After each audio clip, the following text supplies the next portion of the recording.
What's going on, everyone? Welcome back to my channel. I'm Josh Elkin, and today the meal is inspired by my mom. Aww. That's right, I'm making 3 things that I loved eating growing up. I'm making a Boozy chocolate chip cookie dessert, a bacon broccoli cauliflower casserole, and stuffing stuffed rolled chicken breasts. Let's get on with the recipe. Okay, now for this recipe or recipes, we're gonna go backwards. First thing I'm gonna make, and the first thing of this video, is making the dessert.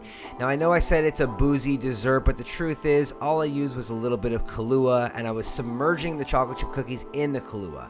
Now this recipe only has few ingredients. Some heavy cream, a little bit of vanilla, and some sugar, cookies, and Kahlua. Not to mention a little bit of chopped chocolate chips that go on top.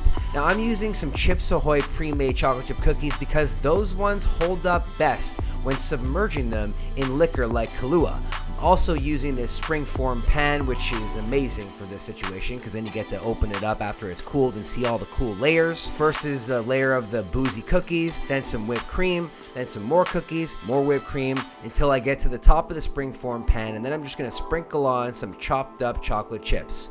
This goes in the fridge for a little bit. You gotta get all the ingredients married. You gotta get it all combined. The chocolate chip cookies are gonna get soft. It's gonna be easy to cut, and then once you do cut it, you're gonna see all of those delicious layers. Now before you add a comment asking, can I use anything other than liquor? Of course you can. You can easily use milk or chocolate milk or any other flavored milk. Next up, I'm making a cauliflower casserole. This is roughly a spin on what my mom used to make. It's almost anatomically correct, except for one main ingredient, and that's bacon. If I've said it once, I've said it 1,000 times. The perfect way to make chunky bacon bits is obviously adding them to a frying pan, but what else? Adding a little bit of water, because the water mixes with the residual grease and helps the bacon evenly cook. The last thing you want is making a pot of crispy bacon and have other parts of the bacon that are soft and, even worse, undercooked. The truth is, we're adding this to the tray of cauliflower and broccoli, and we're gonna bake the entire thing with a whole bunch of cheese sauce on top. Now while the cauliflower and broccoli with the bacon preliminarily cook in the oven, I'm gonna make the stuffing.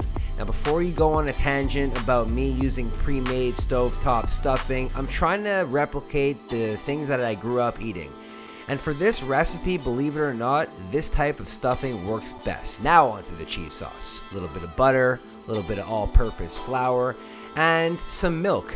This is the base of every cheese sauce. Got a little roux action going on in there. Now once it's all combined and it starts to thicken, I'm gonna turn off the heat and proceed to whisk in some sharp cheddar cheese, and for a little bit more flavor, I don't know if you guys ever tried this, not only am I adding some chicken stock, but also some onion powder and some garlic powder. Now I don't know if you guys have experienced some chunky or even granular kind of cheese sauce in the past, and I have, of course, because you know I'm only human and trial and error. The key is to make sure that the sauce is not boiling hot, because then it'll continue to get thick, and that's where you end up with that granular, weird kind of like brick-like cheese sauce. If you use more liquid and you turn off the heat, that's the consistency you're looking for. Anyways, bring it over to the preliminarily cooked cauliflower and broccoli, add all that cheese, and then before placing it in the oven, sprinkle on some panko breadcrumbs for some added crunch. Look at this thing.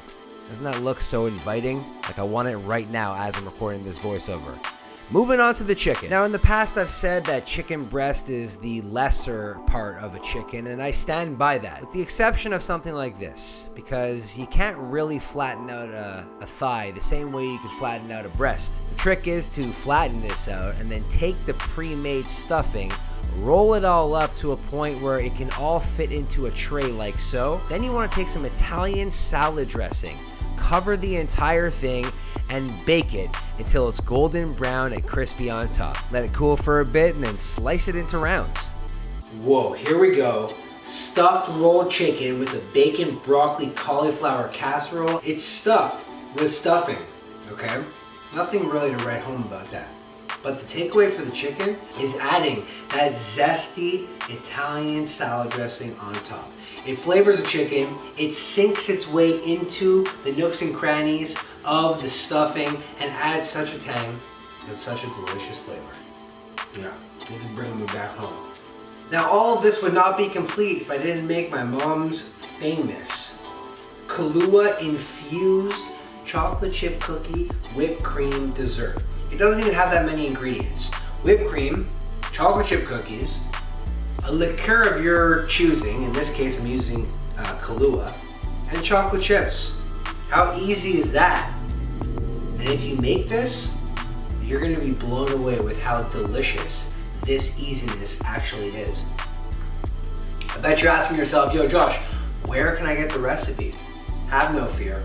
Check out the link in the description down below. It's gonna take you to recipechampions.com. This is my website where all my published recipes live. Hope you guys enjoyed this video and you get to try these recipes. I'll see you on the next one. Bye.